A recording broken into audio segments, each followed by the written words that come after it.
She's not your wife, she's our maid! She's my fiancée.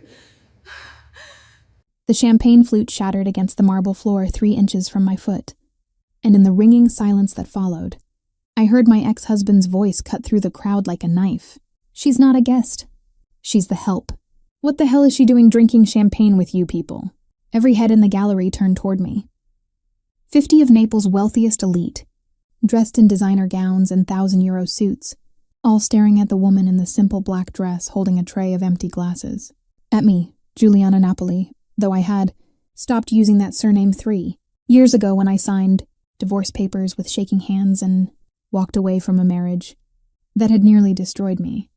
My ex-husband, Marcello Costa, stood near the gallery entrance with his new wife clinging to his arm like an expensive accessory.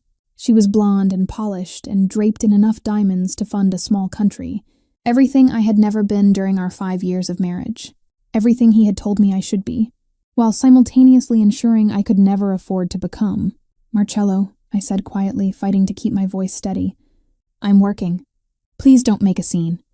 His laugh was sharp and cruel, carrying across the hushed gallery. Don't make a scene? You're the one pretending to be something you're not, again. He turned to address the crowd, playing to them like an actor who had found his spotlight. This woman was my wife. Emphasis on was. I supported her for 5 years, while she did nothing but spend my money and complain. When I finally divorced her, she dared to ask for alimony, as if she had contributed anything to the marriage besides debt and disappointment. Heat flooded my face. Around me, I could feel the crowd's judgment crystallizing, could see the way their expressions shifted from curiosity to contempt. In their world, I was exactly what Marcello said, a gold digger who had failed, a cautionary tale about marrying beneath your station. I worked, I said, my voice stronger now despite the humiliation burning in my chest. I worked 3 jobs while you built your business. I typed your proposals, managed your schedule, entertained your clients. You were a secretary. Marcello interrupted dismissively. Barely that. And you certainly didn't earn the lifestyle I provided. This? He gestured around the elegant gallery, with its soaring ceilings and priceless artwork. This is where people like me belong. Not people like you. So why don't you collect your tips like a good girl and go back to whatever hovel you're living in now? His new wife, Alessandra, I remembered, though we had never been formally introduced, giggled behind her hand. The sound was like nails on glass. I wanted to throw something. Wanted to scream that I hadn't asked for his lifestyle, that I had loved him when he was nobody, that I had believed his promises that we would build something together. I wanted to tell him that the reason I was working as catering staff at this gallery opening was that the divorce had left me with nothing. No savings, no assets, no way to restart the art history degree I had abandoned to support his ambitions. But I didn't say any of that, because 3 years of survival had taught me that dignity was sometimes the only weapon available to people without power. So I straightened my spine, met Marcello's contemptuous gaze, and said, I'm sorry my presence offends you. I'll make sure to stay out of your sight for the rest of the evening. I turned to leave, to retreat to the kitchen, where the other catering staff were probably watching this humiliation unfold with a mixture of pity and relief that it wasn't happening to them. But before I could take a step, a voice cut through the gallery, with the quiet authority of someone accustomed to being obeyed. The only person who should leave is you. Costa, you're disturbing my guests. The crowd parted like the Red Sea, and through the gap walked a man I had noticed earlier in the evening but hadn't dared approach. Paolo Napoli. Even if you knew nothing about Naples' underworld, you would know he was important from the way people moved around him, from the deference in their postures, from the careful neutrality of their expressions. He was tall and broad-shouldered, wearing a black suit that had definitely not come off any rack. His dark hair was swept back from a face that managed to be both classically handsome and vaguely threatening, all sharp angles and intense dark eyes that missed nothing. He moved through the crowd with the fluid grace of a predator, and when those dark eyes fixed on Marcello, I saw my ex-husband's confident smirk falter. Signor Napoli, Marcello said, his voice losing some of its swagger. I apologize for the disruption. I was simply addressing a personnel issu. This woman is part of the catering staff, and she was drinking champagne instead of serving it. I felt it was inappropriate. This woman, Paolo interrupted softly. has a name. Use it." The temperature in the gallery seemed to drop 10 degrees. Marcello's face flushed. "Ice, of course. Juliana is standing right here and can speak for herself," Paolo said. He turned those intense eyes on me, and I felt the weight of his attention like a physical thing. "Is this man harassing you?" My mouth had gone dry. Paolo Napoli was asking me. Former wife of a minor businessman. Current catering staff member. Nobody of consequence if I was being harassed. As if my answer mattered. As if I mattered. "He's my ex-husband," I managed. "He was surprised to see me here." "Surprised," Paolo repeated, something dangerous threading through his voice. He turned back to Marcello. "You publicly humiliated a woman who served your champagne because you were surprised? That seems like an overreaction, Costa." "With all due respect, Signor Napoli," Marcello said, attempting to regain his composure, "this is a private matter between myself and my former wife. I don't see how it concerns you." Paolo's expression didn't change, but something in his stillness made the air feel heavy. "It concerns me because this is my gallery, my event, my guests, and you've made one of my staff members uncomfortable. That makes it very much my concern." He glanced at the blonde woman still clinging to Marcello's arm. "I assume this is your current wife?" Alessandra straightened, preening under his attention. "Yes, I'm Alessandra Costa. It's an honor to meet you, Signor Napoli. We've heard so much about your business ventures." The pause before business ventures was deliberate. A carefully coded acknowledgement of who Paolo Napoli really was. Not just a gallery owner or art collector, but the man who controlled half of Naples's port operations, who had connections that reached from City Hall to the Vatican, who could make problems disappear with a phone call. "How long have you been married?" Paolo asked, his tone conversational. 2 years, Alessandra said proudly, apparently missing the dangerous undercurrent in the question. "The most wonderful 2 years of my life." "Interesting?" Paolo's gaze shifted back to Marcello. "So you divorced Juliana approximately 3 years ago, and remarried within a year. That suggests your current marriage overlapped with your previous one by, what, 6 months? A year?" the crowd murmured.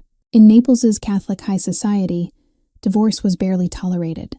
Adultery followed by a swift remarriage was another matter entirely. Marcello's face had gone from flushed to pale. "My personal life is not up for public discussion." Neither was hers, Paolo said mildly. "But you made it so anyway.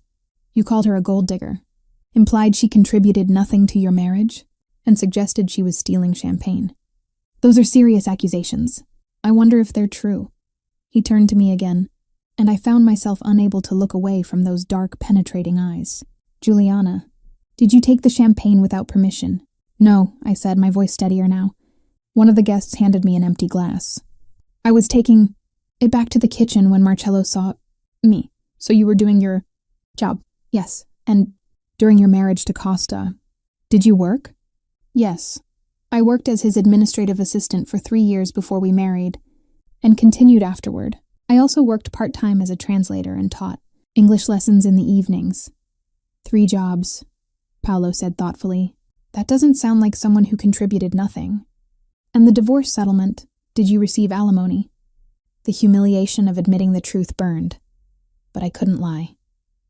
Not with Marcello standing there ready to contradict anything I said. "No." Marcello's lawyer argued that since I had worked during the marriage, I didn't need support, and since all our assets were in his name, the apartment, the car, the business, there was nothing to split. I left with what I came into the marriage with, which was nothing. "Nothing," Paolo repeated, and now there was steel beneath the quiet tone. "So Costa used your labor to build his business, then divorced you and kept everything while you started over from zero. Is that accurate?" "That's oversimplifying," Marcello began. "Is it accurate?" The 3 words were delivered with such cold precision that Marcello actually took a step back. "Yes," I whispered. "That's accurate." Paolo nodded slowly, as if confirming something he had already suspected. Then he did something that stopped my heart. He walked over to me, took the tray of empty glasses from my hands, and set it on a nearby table. Then he removed the simple black apron. I wore the marker of my status as staff and folded it carefully. "What are you doing?" I asked, confused. "Correcting a misunderstanding," Paolo said. He shrugged out of his suit jacket and draped it over my shoulders. The fabric was warm from his body, expensive, and smelled faintly of cedar and something darker. Then he took my left hand, the one that had been bare of rings for 3 years, and I felt something cold and solid slide onto my finger. I looked down in shock. It was a ring. Not just any ring. An enormous emerald surrounded by diamonds, set in platinum. The kind of ring that belonged in a museum or on the hand of a duchess. The kind of ring that cost more than I would earn in 10 years of catering jobs. "What?" I started, but Paolo had already turned back to face the crowd. To face Marcello and his smug new wife and all the people who had just watched me be publicly humiliated. "I apologize for the confusion," Paolo said, his voice carrying easily through the silent gallery. "I should have made the situation clear from the beginning. Juliana is not part of the catering staff. She's my fiancée." The words landed like a bomb. I heard Alessandra gasp. Saw Marcello's face go slack with shock. Felt the eyes of 50 people snap to me with renewed intensity. No longer looking at the help, but at the woman wearing Paolo Napoli's ring. "Your fiancé?" Marcello finally managed, his voice strangled. "Yes." Paolo's arm came around my waist, pulling me against his side in a gesture that was both protective and possessive. "We've been engaged for 6 months, quietly, because Juliana preferred to keep it private. But given the circumstances, I think it's time to make our relationship public." 6 months. Private engagement. The lies were so smoothly delivered that for a moment, even I almost believed them. But his hand was gripping my waist with just enough pressure to communicate a message. "Play along." "You're engaged," Marcello repeated, as if saying it multiple times would make it make sense. "To her, to Juliana." "Is that so difficult to believe?" Paolo asked with polite curiosity. "She's intelligent, cultured, speaks 4 languages, and has a degree in art history. She's exactly the kind of woman I would choose to build a life with." He paused, letting that sink in. "Unlike some men, I value competence over decorative qualities." The insult was subtle but unmistakable. Alessandra's perfectly made-up face flushed an ugly red. "This is insane," Marcello said, his voice rising. "You can't seriously expect us to believe that you, Don Paolo, Napoli, are engaged to my ex-wife. The same woman who was serving drinks 20 minutes ago. The same woman who has nothing." "Who is nothing?" "Finish that sentence," Paolo interrupted, his voice dropping to something soft and lethal. "And I will have you removed from this gallery, and then from every other establishment in Naples that values my patronage, which, if my memory serves, includes the 3 restaurants you own, the hotel you're renovating, and the bank that holds your business loans." The threat was delivered, so casually that it took a moment to register. When it did, Marcello went white. "You can't do that. Those are legitimate businesses, and I'm a legitimate art collector who prefers not to socialize with men who insult my fiancé," Paolo said pleasantly. "It's simply a matter of personal preference. I'm sure you understand." He turned to address the crowd, his arm still around my waist, keeping me anchored to his side. "I apologize for the disruption to what should be a celebration of art. Please, continue enjoying the exhibition. Juliana and I will be in the private viewing room if anyone needs us." And then, before I could process what was happening, he was guiding me through the crowd, past Marcello's shocked face and Alessandra's furious glare, past the whispering guests who parted like water before us. We walked down a corridor lined with more miniature paintings, through a door marked private, and into a small, elegant room dominated by a single painting, illuminated by perfect gallery lighting. The door closed behind us with a soft click, and suddenly we were alone. I pulled away from him, my heart hammering. "What just happened? What did you do?" Paolo moved to a small bar cart in the corner and poured 2 glasses of whiskey with steady hands. "I helped you. And before you tell me you didn't ask for help, let me point out that you were being publicly humiliated and seemed unlikely to defend yourself adequately. By pretending we're engaged?" I looked down at the ring on my finger, this impossible piece of jewelry that probably cost more than everything I had owned in my entire life. "This is insane.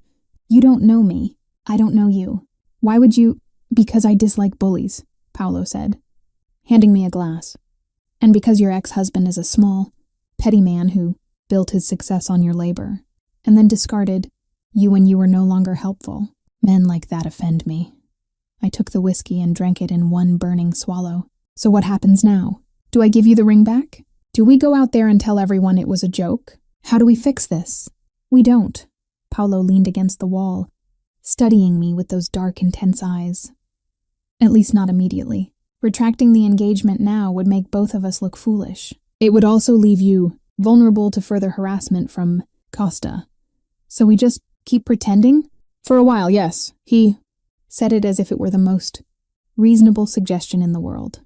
We appear together at a few events. We allow ourselves to be photographed. We create a plausible narrative. And in a few months, when the interest has died down, we can quietly separate. You'll walk away with a substantial settlement that will allow you to restart your life properly. I'll have the reputation of a man who treated his former fiancée generously. Everyone wins.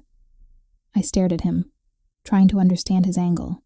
In my experience, men like Paolo Napoli, powerful, wealthy, dangerous, didn't do favors without expecting something in return. What do you get out of this? Amusement, he said with a slight smile, and a useful fiction. I've been under pressure from my family to settle down, to present a more domesticated image. An engagement solves that problem without requiring actual commitment. So I'm a prop. A convenient lie. You're a woman who deserves better than to be humiliated by a man who never valued you, Paolo corrected, and who will be compensated extremely well for a few months of pretending to tolerate my company. Unless you'd prefer to go back out there, apologize to your ex-husband, and continue serving champagne to people who will now spend the entire evening gossiping about the dramatic scene they just witnessed. He had a point. God help me, he had a point. If I walked away now, if I rejected this insane offer, I would be returning to a life of poverty and shame, to catering jobs and hostile stares and the constant, grinding humiliation of having lost everything. But if I stayed, if I played along with this fiction, I could have 6 months of breathing room, 6 months of safety, and enough money at the end to actually rebuild instead of just surviving. This is crazy, I said again, but there was less conviction in my voice. Absolutely, Paolo agreed. Does that mean you're refusing? I looked down at the ring on my finger, at the emerald that caught the light and threw green fire across my skin, at the symbol of a life I had never imagined could be mine. If I do this, I said slowly, I need rules, clear boundaries. This is business, not anything else. Agreed. I'm not sleeping with you. 1. Dark eyebrow rose. I don't recall asking you to. Heat flooded my face. I just want it understood that this is purely professional. A transaction. Understood? He pushed off from the wall and extended his hand. So we have a deal? I hesitated for one more moment, thinking about all the ways this could go wrong, about the risks and the complications, and the sheer insanity of agreeing to fake an engagement with a man I had met 20 minutes ago. A man who was, by all accounts, one of the most dangerous people in Naples. But I also thought about Marcello's face when Paolo had called me his fiancée. About the shock and the confusion and the beginning of something that looked almost like fear. About the fact that, for the first time in 3 years, someone had stood up for me, protected me, valued me enough to lie for me. Maybe that was worth the risk. I took Paolo's hand. His grip was warm and firm, and when he smiled, a genuine smile that reached his eyes and transformed his entire face, I felt something flutter in my chest. That had nothing to do with gratitude and everything to do with danger. Then we have an agreement, Paolo said, releasing my hand but not my gaze. We should probably discuss the practical details. Where you'll live, how we'll maintain the fiction, what story we tell people about how we met. The mention of living arrangements brought me crashing back to reality. I can't move in with you. That's too much. You're my fiancé, Paolo said reasonably. It would look strange if you continued living separately. People would ask questions. Let them ask questions. We can say we're old-fashioned, that we're waiting until marriage. In Naples, among people who know exactly what kind of man I am, he shook his head. No one would believe it. Besides, where are you living now? The question was casual, but I felt the weight of judgment behind it. A studio apartment in Forcella. It's small, but it's clean, and the rent is manageable. Forcella. Paolo's expression didn't change, but something flickered in his eyes. Forcella was one of Naples's poorest neighborhoods, a labyrinth of narrow streets where tourists were warned not to venture after dark. How manageable? €200 a month. And you make that work how many catering jobs? 3 or 4 a week. Plus some translation work when I can find it. I lifted my chin defensively. I manage fine. I'm sure you do. He moved to the window, looking out over the gallery's courtyard. But my fiancé cannot live in a €200 studio in Forcella. It's not about judgment, Juliana. It's about credibility.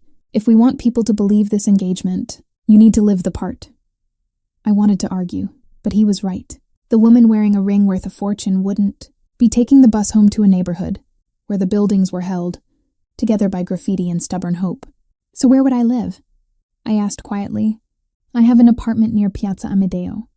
3 bedrooms, fully furnished, security, and a view of the bay. I use it occasionally when I don't want to drive back to my villa in Posillipo. You can stay there. And where will you be? The villa, mostly. I'll visit the apartment when necessary to maintain appearances. We'll be seen coming and going together. But you'll have privacy and space. He turned back to me. I'm not asking you to share a bed, Juliana.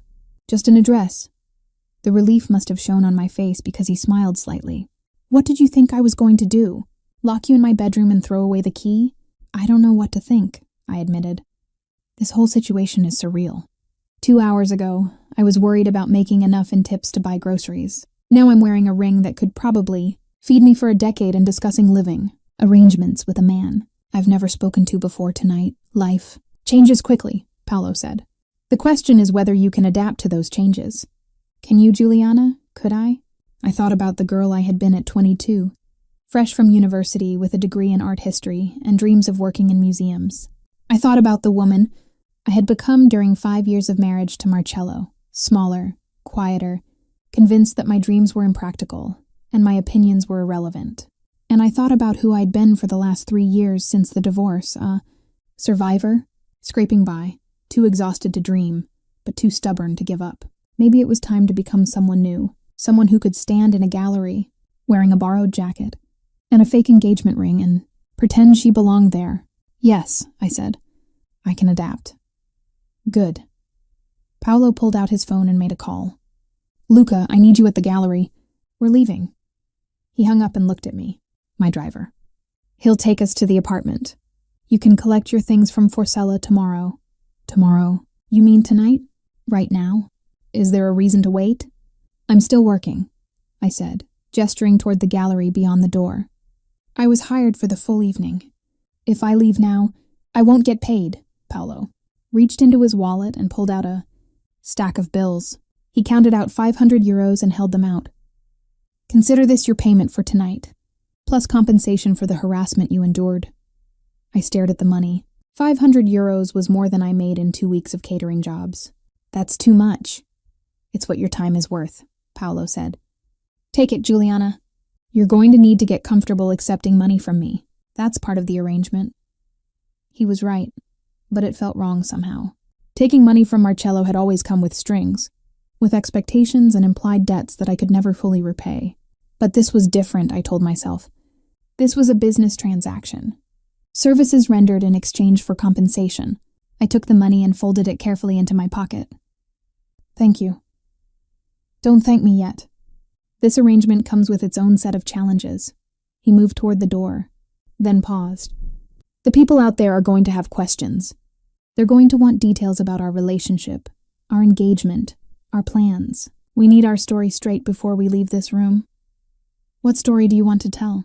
Something close to the truth is always easiest to remember, Paolo said thoughtfully.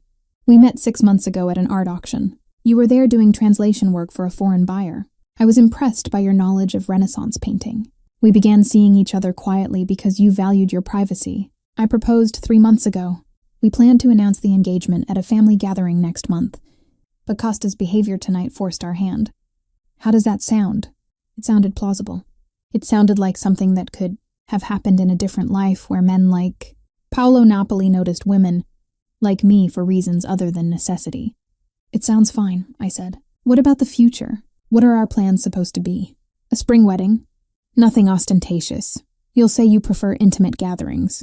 We'll make vague references to venues and dates without committing to anything specific. And we'll be seen together. Enough to satisfy curiosity, but not so much that people notice we have no genuine chemistry. The mention of chemistry made me suddenly acutely aware of how close we were standing to the fact that His jacket was still draped over my shoulders, carrying his scent and his warmth. In the way his dark eyes seemed to see straight through every defense. I tried to maintain. "We should probably establish some physical boundaries," I said, my voice coming out huskier than intended. "For public appearances." "How much contact is expected?" Paolo's expression was unreadable. "In public, we'll need to appear comfortable with each other. Hand-holding, my arm around your waist, perhaps the occasional kiss on the forehead or cheek. Nothing that would make you uncomfortable, but enough to be convincing. And in private? In private, we're business associates. You have your space, I have mine. We coordinate our public appearances and maintain the fiction for as long as necessary. That's all." It should have been reassuring. It should have felt like safety, like clear parameters in an otherwise chaotic situation. Instead, I felt a strange flutter, as if it might have been disappointment, which was absurd. I didn't want complications. I didn't want another man controlling my life, making demands, or expecting things I couldn't give.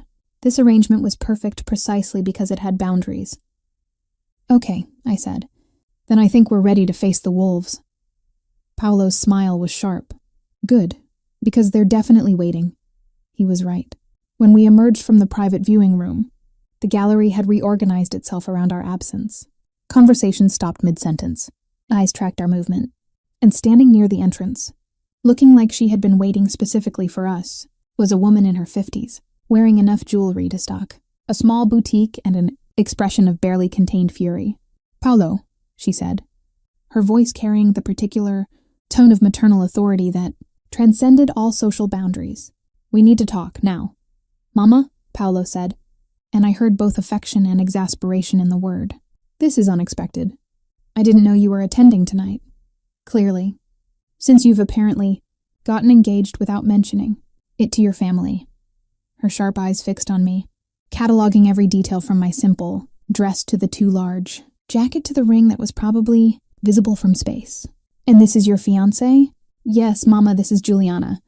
"Giuliana, my mother, Francesca Napoli."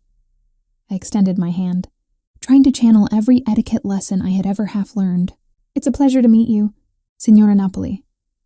She looked at my hand like it might be diseased, then back at her son. "We need to speak, privately. Anything you need to say can be said in front of Giuliana," Paolo said calmly. "She's family now." The word family seemed to inflame Francesca even more. "Family?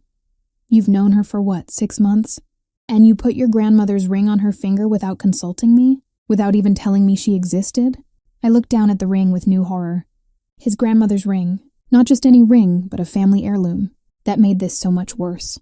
"I understand you're upset," Paolo said, his voice taking on a harder edge. "But I'm 32 years old. I don't require your permission to get engaged." "Permission? I'm not asking for permission. I'm asking for basic respect. The courtesy of knowing that my son was in a serious relationship before I heard about it from Carlotta Russo's phone. Call in the middle of dinner." So the gossip network was already fully operational. Of course it was. In Naples' interconnected world of old money and older grudges, news traveled at the speed of scandal. "I apologize for the way you found out," Paolo said, though his tone suggested he wasn't particularly sorry. Giuliana preferred to keep our relationship private until we were ready to make a formal announcement. Tonight's circumstances forced our hand. Francesca's gaze swept over me again, and this time I saw the calculation behind the anger. She was assessing me, trying to figure out who I was and what I wanted from her son. "Giuliana, what's your family name?" "Russo," I said, using my maiden name, the name I had reclaimed after the divorce. "My family is from Vomero originally, though I grew up in—" "Russo," Francesca interrupted, latching onto the name. "Related to the Russos in shipping? Or the pharmaceutical Russos?" "Neither. My father was a teacher. My mother was a seamstress." The temperature seemed to drop. In Francesca's world, teachers and sewists were staff, not family. Certainly not suitable matches for her son. "I see," she said, each word carefully enunciated. "And what do you do, Giuliana?" This was it. The moment where I could lie. Could pretend to be someone more impressive than I actually was. But Paolo had said something close to the truth was easiest to remember.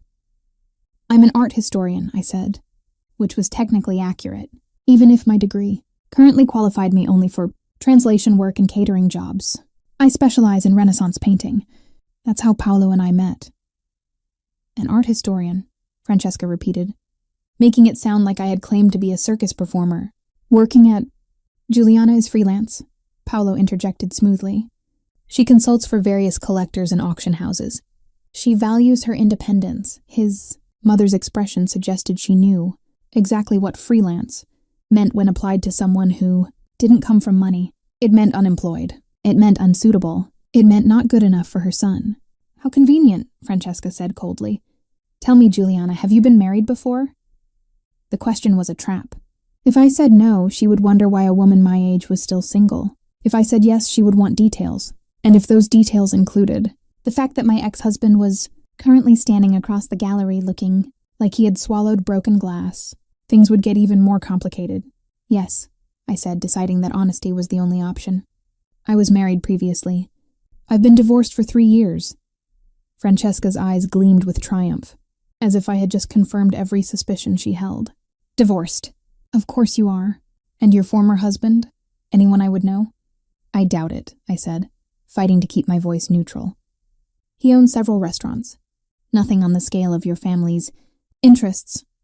Restaurants? She said dismissively. Then her gaze sharpened. Wait, is that Marcello Costa over there? The one who looks like he's about to have a stroke?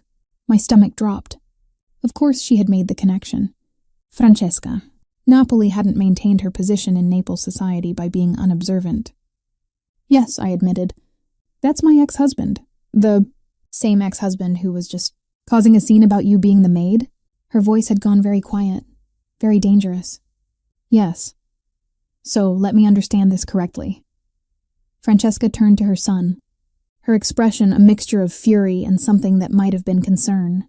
You publicly claim to be engaged to your ex-wife to humiliate her current husband. This isn't a real engagement at all. This is you playing games. It's not a game, Paolo said, his voice hardening. Costa was harassing Juliana. I intervened. The engagement is real. Really? Then why have I never heard her name before tonight?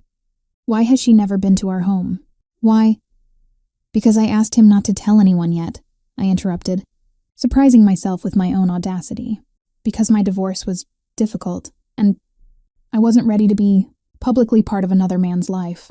I asked Paolo to keep our relationship quiet until I felt stronger. Until I could handle situations like this. I gestured vaguely toward Marcello, who was indeed watching us from across the gallery with an expression of profound confusion. It was a good lie. A believable lie. The kind of thing that would appeal to Francesca's sense of propriety while also explaining away the secrecy. And judging by the slight softening of her expression, it was working. A difficult divorce, she repeated. What kind of difficulties? The kind that left me with nothing, I said quietly. Marcello and I were married for 5 years. I worked to support us while he built his business. When he decided he wanted someone else, someone younger, wealthier, more suitable, he made sure the divorce left me with no assets, no savings, and no way to fight back. So yes, Signora Napoli, I've been struggling. I've been working multiple jobs to survive.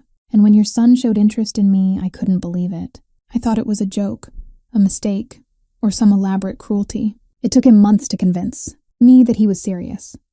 I was surprised by how much truth had bled into the lie, by how much of my actual story I had just revealed to this cold, judgmental woman who had every reason to despise me. Francesca was quiet for a long moment, studying me with those sharp, dark eyes that were so much like her son's. You're telling me that my son spent 6 months pursuing a divorced, penniless art historian who was too traumatized to believe in his sincerity? Yes, that doesn't sound like Paolo. He's many things, but patient in romance has never been one of them. She looked at her son. Usually, you grow bored after 3 dates. Juliana isn't usual, Paolo said. She's intelligent, educated, and completely unimpressed by wealth or status. Do you know how rare that is in our world? How refreshing it is to be with someone who wants nothing from me except conversation and honesty? The way he said it, with such conviction, made even me almost believe it. I could see the lie working on Francesca, could see her reconsidering her initial assessment. If this is real, she said slowly, then you'll bring her to Sunday. Dinner, tomorrow. Where? The whole family can meet her. Properly, Paolo's Jaw tightened fractionally. Tomorrow isn't tomorrow, Francesca repeated firmly. If she's going to be family, then she needs to meet the family. Unless there's a reason you want to keep her hidden. It was a challenge, a test, and we both knew that.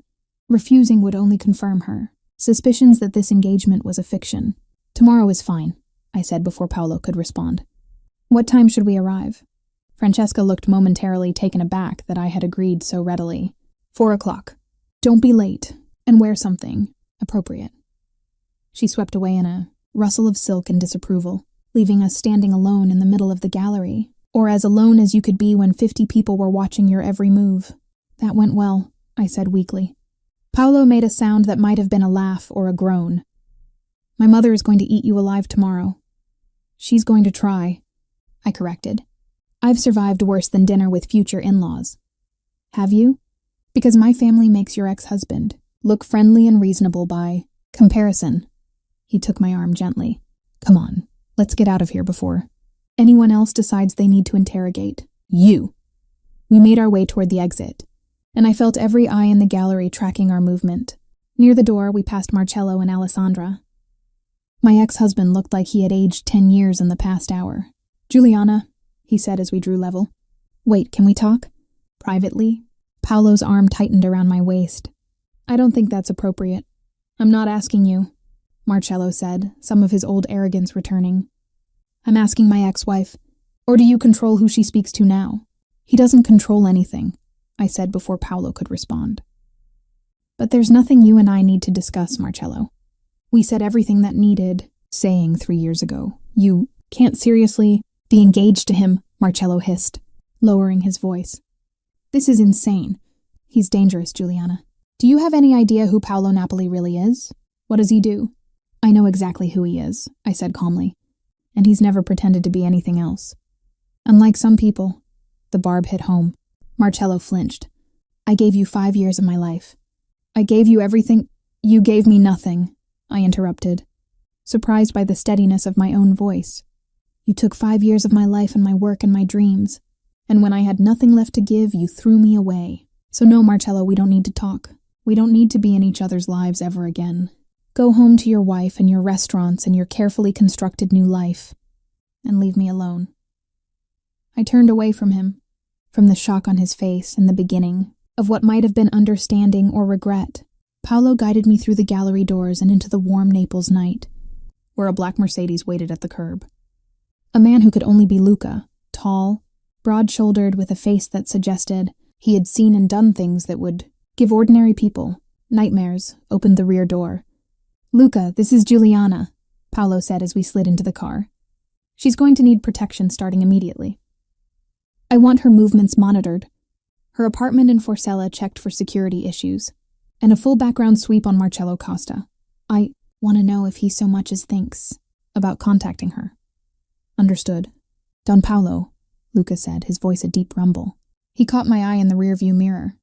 It's good to meet you, Signorina. Just Juliana is fine, I said. And I don't need protection. Marcello is obnoxious, but he's not dangerous. You don't know that, Paolo said. A man who's been publicly humiliated can be unpredictable. And the moment I put that ring on your finger, you became a target for anyone who wants to hurt me. This isn't optional, Juliana.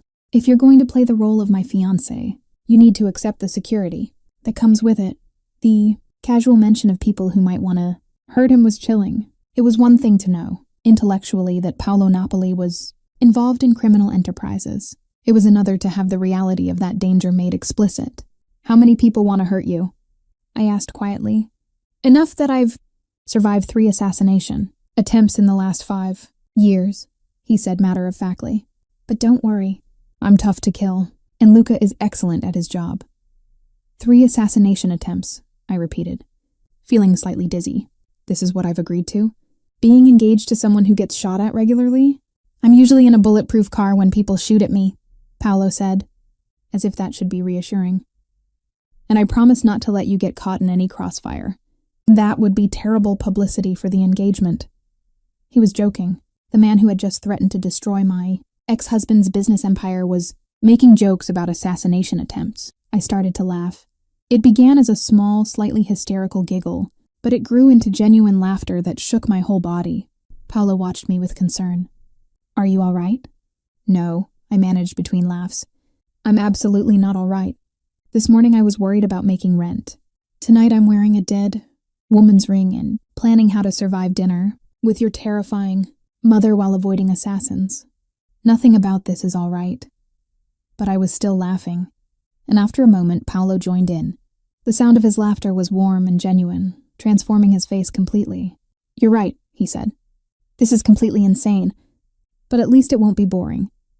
I've had enough boring to last a lifetime," I admitted.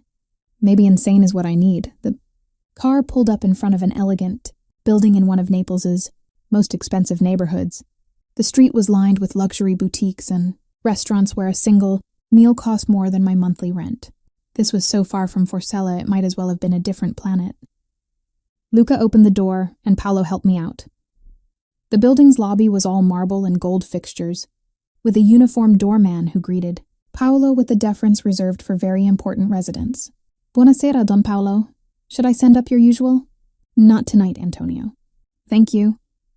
We took an elevator lined with mirrors to the top floor, where only 2 doors indicated that only 2 apartments occupied the entire level. Paolo unlocked one and gestured for me to enter. The apartment was stunning. Floor-to-ceiling windows overlooked the bay, where lights from fishing boats twinkled like fallen stars. The furniture was modern but comfortable, all clean lines and neutral colors. Original artwork hung on the walls, pieces I recognized as genuine and valuable. "The main bedroom is through there," Paolo said, pointing to a hallway. "There are 2 guest rooms as well. Choose whichever you prefer. The kitchen is fully stocked. There's a gym in the building, a pool on the roof. The security code is written down in the kitchen drawer. Memorize it and destroy the paper." I strolled through the space, trying to process that this was where I would be living, that this beautiful, expensive apartment would be my home for the next few months. It felt like a dream, like something that would evaporate the moment I blinked. "This is too much," I said quietly. "It's what you need to be convincing as my fiancé," Paolo replied. "And it's what you deserve after 3 years in Forcella. Take the gift, Juliana. Don't overthink it." I turned to face him. This strange man who had upended my entire life in the space of 2 hours. "Why are you really doing this? And don't tell me it's just about helping me, amusing yourself, or satisfying your family. There has to be more to it." Paolo was quiet for a long moment, his dark eyes unreadable. "Do you believe in fate, Juliana?" "No, I believe in choices and consequences." "Then let's say I made a choice. When I saw you standing in that gallery, trying so hard to maintain your dignity while your ex-husband tore you apart, I recognized something, a kind of strength that looks like weakness until you know what you're looking at. And I thought, here is a woman who could be useful. Here is a woman who could fill the role I need. But also," he paused, seeming to choose his words carefully. "Also, here is a woman who deserves better than what life has given her. And maybe helping her is the one decent thing I'll do this year." The honesty in his admission caught me off guard. "One decent thing? I'm not a good man, Juliana. Don't make the mistake of thinking otherwise just because I was kind to you tonight. I've done things that would horrify you. I'll do more terrible things before this is over. But perhaps in the small space of this arrangement, we can both pretend to be better than we are." I should have been frightened, should have recognized this for what it was and walked away while I still could. But instead, I felt something like understanding settle in my chest. "I don't need you to be good," I said quietly. "I just need you to be honest. Can you do that?" "Within the bounds of safety, yes.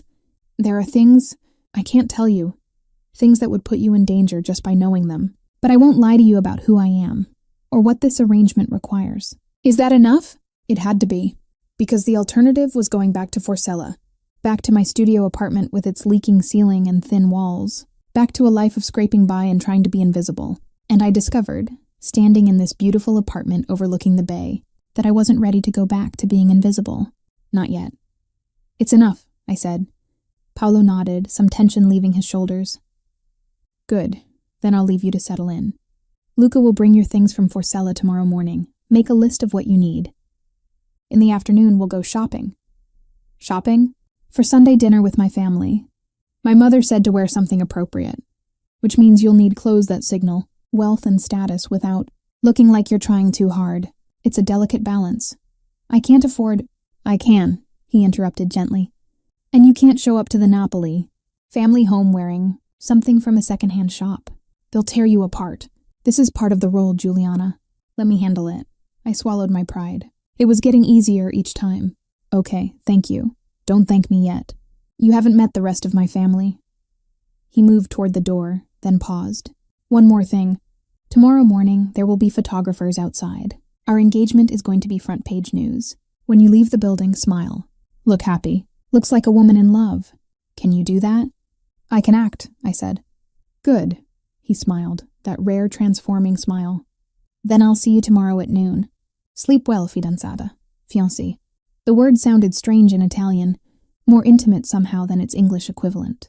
I watched him leave, heard the door close and lock, and then I was alone in an apartment that cost more per month than I used to make in a year. I walked through the room slowly, touching the expensive furniture and artwork, opening closets to find them empty, waiting to be filled. The main bedroom had a bed the size of my entire Forcella apartment, with sheets that felt like silk under my fingers. The bathroom had both a shower and a deep, luxurious bathtub. I filled it with hot water and expensive bath salts I found in a cabinet, stripped off my catering uniform and Paolo's jacket, and sank into heat that made my muscles weaken with relief. Only then, surrounded by steam and silence, did I allow myself to fully process what had happened. I had gone from nothing to everything in the space of 2 hours. I was engaged to one of the most powerful and dangerous men in Naples. I was living in luxury I had never imagined, and tomorrow I would face his family and convince them that I belonged in a world I barely understood. The smart thing would be to run, to take the money. Paolo had given me disappear into some other city, start over one more time. But I was tired of running, tired of being thoughtful and careful and invisible. For once in my life, I wanted to be reckless. I wanted to see what would happen if I stepped into this role and played it perfectly. And I wanted, though I barely admitted it even to myself, to see Paolo Napoli again, to understand the man behind the careful masks, to discover if the genuine warmth in his smile when he looked at me was genuine or just another layer of performance. I stayed in the bath until the water cooled, then wrapped myself in a robe softer than clouds and climbed into that enormous bed. I should not have been too anxious to sleep. Instead, I fell into darkness almost immediately, and I didn't wake until sunlight streamed through windows. I had forgotten to cover. My phone, ancient and cracked-screened and barely functional, showed 16 missed calls, 3 from the catering company. I worked for Demanded to know why I had abandoned my shift. 5 from friends and former colleagues who had apparently seen the news and wanted confirmation, explanation, or gossip. And 8 from a number I didn't recognize but suspected was Marcello. I deleted all the voicemails without listening to them and made myself coffee in a machine that looked like it, required an engineering degree to operate. While I was still figuring out the settings, someone knocked at the door. I looked through the peephole and saw Luca standing in the hallway, holding what appeared to be several shopping bags. I opened the door. "Buongiorno," he said gravely. "Don Paolo asked me to bring you some necessities, while we arranged to collect your belongings from Forcella." He handed me the bags. Inside were clothes, designer labels, in exactly my size. Jeans and sweaters and a dress so beautiful it made my throat tight. Also toiletries, makeup, and even new undergarments. Everything a woman would need. All purchased by someone who had apparently memorized my measurements from a single evening in a too small dress. How did he know my size? I asked, slightly unnerved. Don Paolo is observant, Luca said diplomatically. He also had his mother's seamstress confirm the details from photographs taken last night. Of course, there were photographs. I had been so focused on surviving the gallery that I hadn't noticed anyone taking pictures. But in Paolo's world, everything was documented and analyzed. "Thank you," I said, "for bringing these, and for," I wasn't sure how to finish, "for helping maintain this elaborate fiction, for treating me with respect despite knowing I was nobody, for everything." Luca's scarred face softened slightly. "Don Paolo is a good man, Signorina. Better than most people know. If he's chosen you, there's a reason. Don't doubt that." The conviction in his voice was touching. This man, who looked like he could break steel with his bare hands, was essentially telling me to trust his boss, to believe in the fiction we were creating. "I'll try," I said. After Luca left, I spent the morning trying on clothes and feeling like an imposter. The jeans fit perfectly, hugging my curves in a way that my old clothes never did. The sweater was cashmere, soft and warm, and the color of honey. The dress was midnight blue silk that made my dark hair and eyes look dramatic rather than ordinary. I was standing in front of the full-length mirror, trying to recognize myself in this elevated version of Juliana when my phone rang. Paolo's name appeared. On the screen, he must have programmed his number in at some point last night, without my noticing. Hello? Buongiorno, Bella. Did you sleep well? The casual endearment made my stomach flip. I did. Thank you for the clothes. You didn't have to. I did have to. Consider it part of your salary. His voice took on a more serious tone. Have you looked at the news this morning? No, should I have? Probably better that you didn't. We're on the front page of 3 newspapers and trending on social media. The story is spreading exactly as I expected. Naples. Most eligible bachelor secretly engaged to a mysterious art historian. Your ex-husband's seen as being portrayed as jealous, harassment by a bitter former spouse. Public opinion is currently on our side. Currently, these things shift, which is why we need to control the narrative. I'm sending a car at noon. We'll go shopping, then have lunch somewhere. Public, where we can be photographed looking appropriately affectionate. Tomorrow's dinner with my family. We'll seal the perception. It all sounded so calculated, so strategic, like we were pieces on a chessboard, not people. And what happens when people start digging into my past? When they discover I've been working catering jobs? That I live in Forcella? Lived, Paolo corrected. Past tense, and we're already ahead of that story. My publicist has prepared a statement. You've been working various jobs to maintain independence while finishing your doctoral research. You preferred anonymity to living off your family's money or accepting support from a romantic partner. It positions you as proud and self-sufficient rather than desperate. I don't have a doctorate. You will.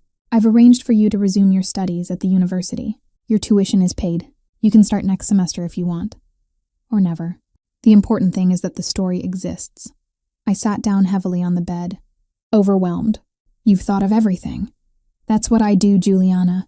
I think of everything, anticipate every angle, and control every variable. It's how you survive in my world. He paused. Does it bother you? The manipulation? I don't know, I admitted. Part of me is grateful. Part of me is terrified of what happens when all these carefully constructed lies collapse. They won't collapse if we're careful. And in 6 months, when we end the engagement, we'll do it the same way, strategically, with a narrative that makes sense and protects both of us. You'll walk away with money, education, and a reputation as the woman who was good enough for Paolo Napoli. Doors will open for you that would never have opened otherwise. It made sense. It was logical and calculated and probably as good as I could hope for given my circumstances. So why did some part of me feel hollow at the thought of it ending? I'll be ready at noon, I said. Good. And Juliana? Wear the blue dress. He hung up before I could ask how he knew about the blue dress. But of course he knew. He had probably selected it personally. I spent the next hour getting ready with more care than I had taken in years. I styled my hair, applied makeup with a mostly steady hand, and slipped into the blue silk dress. When I looked in the mirror, I saw someone I barely recognized. Elegant, composed, expensive. Someone who could plausibly be Paolo Napoli's fiancée. The car arrived precisely at noon. This time it was a different driver, younger than Luca, but with the same careful awareness of his surroundings. He opened the door to find Paolo already inside, dressed casually in dark, jeans and a black shirt that somehow made him look even more dangerous than he did in suits. His eyes swept over me, taking in every detail. Perfetto, he murmured. You look perfect.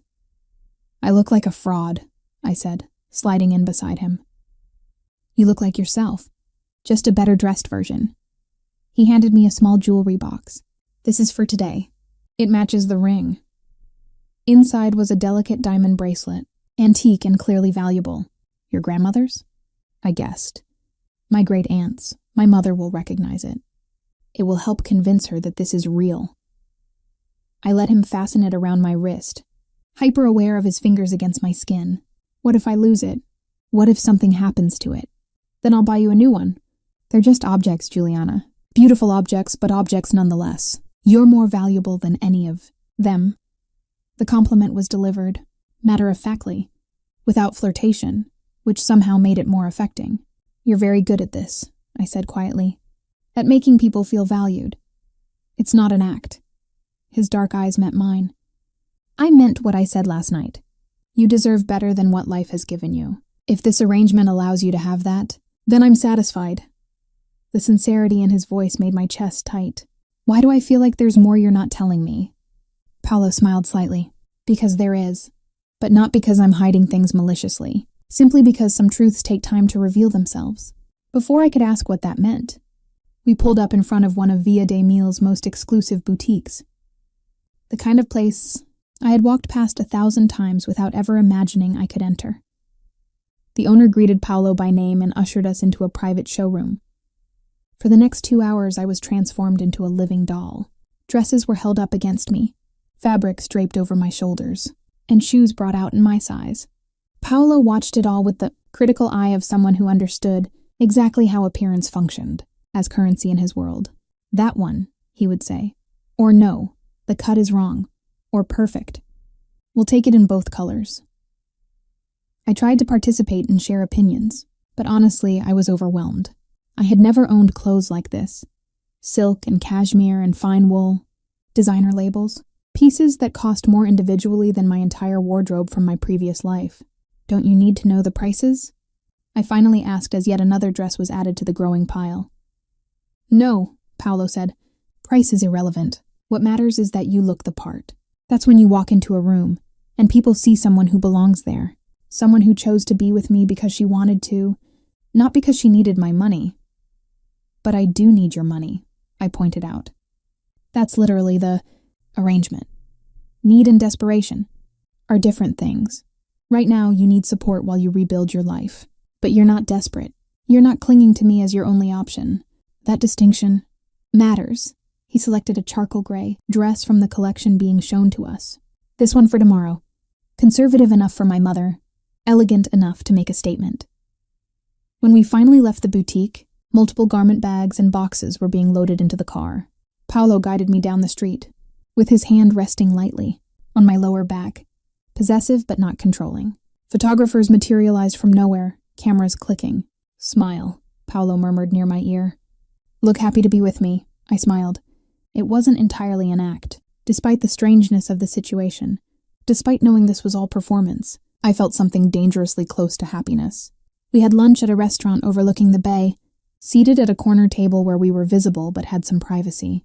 Paolo ordered in rapid Italian, then turned his full attention to me. Tell me about your degree, he said. What drew you to art history? The question seemed genuine, not just performance for potential observers. My grandmother, I said. She worked as a cleaner in the Museo di Capodimonte. Sometimes she would take me with her after hours, and we would walk through the empty galleries. She couldn't read the plaques or tell me the artists' names, but she loved the paintings. She said they were proof that humans could make beauty, even in the darkest times. I smiled at the memory. I wanted to understand what she felt, to be able to name the beauty and explain where it came from. So I studied art history, and I was good at it. Good enough to get scholarships, to dream about working in museums or teaching. What happened? Marcello happened. He needed help with his business, and I was young and in love and stupid enough to believe that my dreams could wait, that we would build something together and eventually I'd finish my degree and find a position somewhere. Prestigious. I looked down at my plate. By the time I realized he didn't want a partner, he wanted an assistant he didn't have to pay. It was too late. I had dropped out, lost my scholarships, lost my connections. The divorce left me with nothing, including any way to go back. Paolo was quiet for a moment, his expression thoughtful. You could go back now. With the university admission I've arranged, you could finish your doctorate, become the scholar you wanted to be. Why would you do that? It doesn't benefit you, doesn't it? Having a fiancé with a doctorate from the University of Naples is better optics than having one who's merely beautiful. And beyond optics, he paused, choosing his words carefully. I collect beautiful things, Juliana. Art, antiquities, rare books. But the most satisfying part isn't owning them. It's restoring them. Taking something damaged or neglected and bringing it back to its full potential. That's what I see when I look at you, potential. That was damaged by someone who didn't value it properly. I'm not a damaged painting that needs restoration. No, you're a brilliant woman who was systematically diminished by someone who was threatened by your intelligence. There's a difference. The waiter brought our food, and we ate. At the same time, Paolo pointed out various people in the restaurant, who they were, what families they belonged to, what alliances and feuds defined their relationships. It was like being given a decoder ring to understand. Naples' hidden social architecture. That's Carmine Esposito, he said, nodding toward a heavy-set man in an expensive suit. He controls most of the construction permits in the city. His daughter is married to a magistrate. His son is married to the Russo family. He'll be at dinner tomorrow. Should I be taking notes? You won't need to. You're smarter than most of them. Just be yourself, intelligent, composed, unimpressed by displays of wealth. That alone will make you memorable. After lunch, we walked along the waterfront. The photographers followed at a distance, capturing what must have looked like a romantic afternoon. Paolo's arm around my shoulders, my hand on his chest, both of us laughing at something he had said. It felt strange to be performing intimacy with someone I barely knew, but it also felt less odd than it should have. Paolo was easy to talk to, funny in a dry way that surprised me, and genuinely interested in my thoughts on everything from Renaissance painting techniques to the best pizza in Naples. "You're good at this," I said, as we paused to look out over the bay. "At what?" "At making this feel real. Like we're actually a couple, instead of two people playing roles." Paolo's expression became more serious. "Maybe the line between performance and reality isn't as clear as you think. We're performing for them." He gestured toward the photographers. "But the conversations we're having? The things I'm learning about you? Those are real, are they?" I challenged. "Or are you just gathering information to use later?" "Both can be true." He turned to face me fully, and suddenly we were very close. "I'm not going to pretend this arrangement is purely altruistic on my part. Juliana, you're useful to me in multiple ways. As cover for my mother's pressure to settle down, as a credible public face, as someone with expertise I can leverage for my art acquisitions. But that doesn't mean I'm not also genuinely interested in who you are." "Interested enough to do what?" I asked, my heart beating faster. "To kiss you," he said quietly. "For the cameras, obviously. We should probably establish that we're comfortable with that level of physical intimacy." It was a reasonable explanation, a logical next step in selling the fiction. So why did it feel like something else entirely? "Okay," I said, my voice coming out breathier than intended. "For the cameras." Paolo's hand came up to cup my face, his thumb tracing along my cheekbone. "Tell me if you want me to stop." Then he kissed me. It was soft at first, almost tentative, giving me time to pull away if I wanted. But I didn't want to. Instead, I leaned into it, my hands finding his chest. Feeling his heart beating as rapidly as my own beneath the expensive fabric, the kiss deepened, became something more urgent, more real than anything I had expected. His other arm came around my waist, pulling me closer, and for a moment the rest of the world disappeared. The photographers, the performance, the careful boundaries we had established. There was only this, the heat of his mouth on mine, the strength of his arms, the way my entire body seemed to wake up after years of numbness. When we finally broke apart, both breathing hard, Paolo's eyes were dark and unreadable. "That was—" I started, not sure how to finish. "Convincing," he said, his voice rough. "Very convincing. I think we sold it. Right, for the cameras." I could still feel the imprint of his lips on mine, the ghost of his touch. "We should probably head back.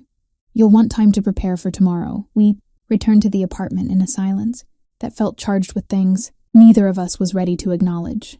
Paolo helped carry the shopping bags upstairs, then lingered in the doorway, as if uncertain whether to leave or stay.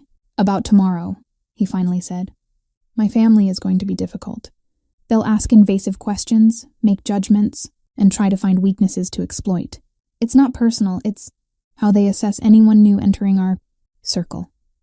"I can handle difficult," I said, more confidently than I felt. "I know you can. But if it becomes too much, if anyone crosses a line, you tell me, immediately, you're under my protection now, Juliana. That means something in my world." The intensity in his voice made my breath catch. "What does it mean?" "It means I will destroy anyone who hurts you," he said, family included. He left before I could respond to that declaration, and I spent the rest of the evening trying on and rejecting different outfits for the next day. The gray dress Paolo had selected was beautiful, but now I second-guessed everything. What if it was too conservative, too formal, not formal enough? I finally settled on the original choice and forced myself to eat something, though my stomach was twisted with anxiety. Tomorrow I will meet the Napoli family. Tomorrow I would have to convince some of the most dangerous, perceptive people in Naples that I was worthy of their son and heir. Tomorrow I might be exposed as a fraud. I barely slept, and when morning came, I spent 2 hours getting ready, trying to achieve a look that was polished but not overdone, elegant but not trying too hard. When Paolo arrived to pick me up, his eyes swept over me with that assessing gaze I was learning to recognize. "Perfect," he said. "You look like you belong." "I don't, though. Belong, I mean. Belonging is just confidence and good posture. You have both. Now come, we don't want to be late." The drive to the Napoli Estate in Posillipo took 30 minutes through winding roads that climbed into the hills overlooking the bay.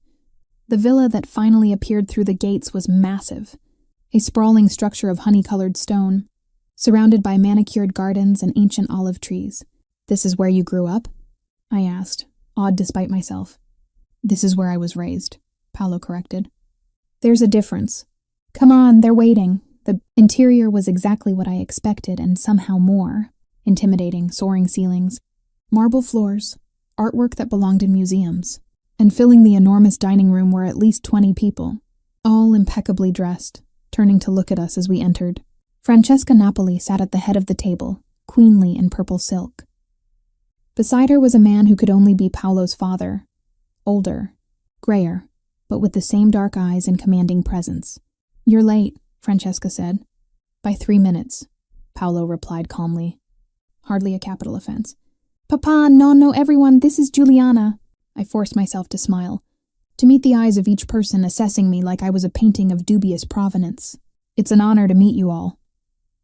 "An honor," repeated an elderly man. I assumed was the grandfather. "We'll see about that. Sit, girl. Let's see if you can manage to eat with proper utensils." The insult was delivered with a smile, which somehow made it worse. Paolo's hand tightened on my back, but I spoke before he could. "I'm sure I'll manage, signore. Though if I use the wrong fork, I hope you'll forgive me. We were poor, but we weren't barbarians." A ripple of surprise went through the room. You didn't talk back to Nonno Napoli. But the older man's eyes gleamed with something that might have been respect. "She has a spine. Good. Sit." The meal was a minefield. Every conversation felt like a test, every question a trap. They asked about my family, deceased or distant. My education, interrupted but resuming. And my intentions toward Paolo, pure. I lied smoothly. They asked why we had kept the engagement secret. My privacy preference, Paolo said firmly. They asked about my previous marriage, and this was where things got dangerous. "So you were married to Marcello Costa," said Paolo's uncle, a thin man with calculating eyes, the restaurant owner who made a scene at the gallery. "That must have been embarrassing." "It was," I agreed. "Marcello has never handled rejection well." "Rejection? He divorced you?" "According to the news." "Yes, after. I discovered his affair with his current wife. I filed the initial paperwork. He finished the process and made sure I walked away with nothing. I met the Bawi, uncle's eyes steadily. So yes, he rejected my ultimatum to end the affair. But I rejected him first. More surprise. Apparently, I was supposed to be the wronged party, not the one making demands. "And now you've upgraded significantly," someone else said with a laugh. "From restaurants to real estate and shipping. Nice work." "I didn't choose Paolo for his portfolio," I said quietly. "I chose him because he's the first man in my adult life, who's treated me like an equal, who values my intelligence and education, who doesn't see me as something to be managed or controlled, but as a partner." The room went silent. I had either said precisely the right thing or committed social suicide. Then Paolo's father spoke for the first time. "She's not what I expected," he said, looking at his son. "But perhaps that's good. Expected is boring. Expected doesn't survive in this family." "She'll survive," Paolo said, his arm coming around my shoulders. "She's stronger than she looks." The rest of the meal passed in a blur. Some family members warmed to me. Others remained coldly polite, but I had passed some invisible threshold. I wasn't entirely accepted, but I wasn't immediately dismissed. As we were preparing to leave, Francesca pulled me aside. "Walk with me," she said. It wasn't a request. We strolled through the garden while Paolo remained inside with his father and grandfather, no doubt being interrogated about his choice. "You're not what I wanted for my son," Francesca said bluntly. "I wanted someone from a good family, someone with connections and status." Someone who understood our world without having to be taught. I understand that, I said, and I'm sorry I'm not what you hoped for. Don't apologize. It's weak. She stopped beside a fountain, studying me. But you're not weak, are you? You stood up to my father-in-law. You answered uncomfortable questions honestly rather than deflecting. You didn't try to make us like you. Would it have worked if I had? No. A small smile touched her lips. We respect strength in this family. Cunning. The ability to play the long game. If you had simpered or flattered or tried too hard, we would have eaten you alive. She paused. Paolo needs someone strong. Someone who won't break under the pressure of being a Napoli. His first wife, Julia, was strong. She could have been great if cancer hadn't taken her. I see some of that same steel in you. First wife. The words hit me like cold water. Paolo had been married before. Had loved someone else. Had lost her. And I was just a convenient replacement. A woman playing a role for a fixed term. I didn't know about Julia, I said carefully. He doesn't talk about her. The pain is still too fresh. Even after 3 years. Francesca's shrewd eyes fixed on me. But he's choosing to move forward with you. That means something. Don't waste it. She walked away, leaving me standing by the fountain with more questions than answers. When Paolo emerged from the villa, I studied him with new eyes.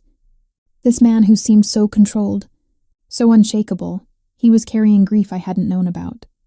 Ready to leave? He asked. Your father wants to meet again next week to discuss business. I told him you'd be interested. Business? He's considering expanding into legitimate art dealing. Having an expert he trusts would be useful. Paolo smiled slightly. I may have oversold your credentials. We drove back to the city in companionable silence. When we reached the apartment, Paolo walked me to the door but didn't come inside. You did well today, he said. Better than well. My family is notoriously difficult to impress, and you impressed them. Your mother told me about Julia, I said quietly. Paolo's expression shuddered. Did she? Why didn't you tell me you were widowed? Because it's not relevant to our arrangement. Julia was my wife. You're my convenient fiction. There's no comparison. The words should have hurt less than they did. Right, of course. Just business. I turned to unlock the door, but Paolo caught my wrist. Juliana, wait. That came out wrong. I didn't mean... You meant exactly what you said. And you're right. This is business. I'm playing a role, and in 6 months it ends and we both move on with our lives. I shouldn't have asked about your personal history. It's none of my business. It is your business, Paolo said, his voice rough. Because somewhere between yesterday and today, this stopped being entirely fiction for me. That kiss by the bay? That wasn't just for cameras. And seeing you with my family, watching you hold your own against people who've intimidated seasoned politicians, I realized I chose better than I knew. My heart was pounding. What are you saying? I'm saying that maybe this arrangement doesn't have to end in 6 months. Maybe we could see where this goes. Really goes, not just performance. He stepped closer, and I could see vulnerability in his dark eyes that I'd never seen before. I'm saying that I haven't felt this alive since Julia died. And it terrifies me, but I don't want to run from it. I should have said no, should have maintained the boundaries we'd established, but standing there with his hand still on my wrist and his eyes full of cautious hope, I found myself nodding. Okay, I whispered. Let's see where this goes. Paolo smiled, that rare, genuine smile that transformed his entire face and pulled me into his arms. This kiss was different from the one by the bay. It was a promise instead of a performance, a beginning instead of an act. And when he finally left, I stood in the doorway watching him go, touching my lips and realizing that somewhere between the gallery and this moment, I had stopped pretending to be his fiancée. I was becoming her. The role was becoming real, and I had no idea if that was the best decision I'd ever made or the most dangerous. But for the first time in 3 years, I was willing to find out.